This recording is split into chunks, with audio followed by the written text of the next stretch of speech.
Yeah, so about with Ryghts, I really have probably the utmost disdain for her. With Plutia and Pishi, there's really not an explicable reason why I dislike him. I mean, with Plutia, it's mostly related to Kanahazawa's voice being, completely wasted on her and butchered, and, the fact that she's built on lies. But at least those two aspects are permissible. And Pishi is just someone I can't really enjoy. But at the same time, I talked with people in the past, and they've given a pretty fair explanation as to why they like Pishi. But one character I can never find to be redeemable, that nobody could find to be redeemable, that nobody's posed an argument for, is Ryghts. Ryghts is easily one of my most disliked characters, even if I don't consider her the worst.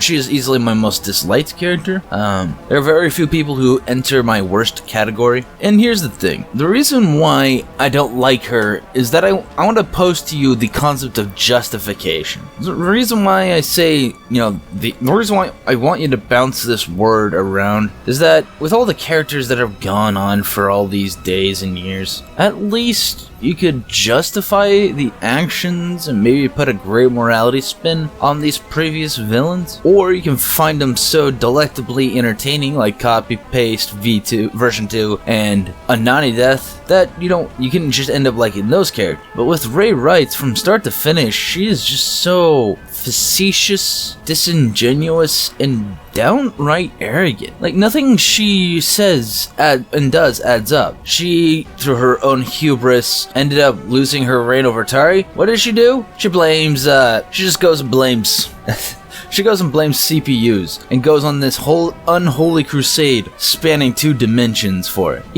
And with her reform, it's unearned. We talk about Ryghts trying to redeem herself and having redemption and trying to be a decent main character. But see, she's beyond the pass. She's beyond the pale, and she still hasn't learned the exact reason why she lost her power and her nation. There we go. That was the word I was looking for. Her nation in the first place. We still haven't had a proper, evaluation by Ryghts. She hasn't diagnosed the fact that it's her hubris that caused all this. So I want you guys consider a little bit of homework, if you will. I want you to watch the Ryghts scenes while listening really closely to Coldplay's Viva La Vida. And I want you to understand the irony of the entire statement. So with that, ladies and gentlemen, like the video if you have not already, subscribe if you are new, click the bell and select all to be notified of more of my content, and follow me on Twitch. With that, ladies and gentlemen, I'm One Man. I'm on, head on out.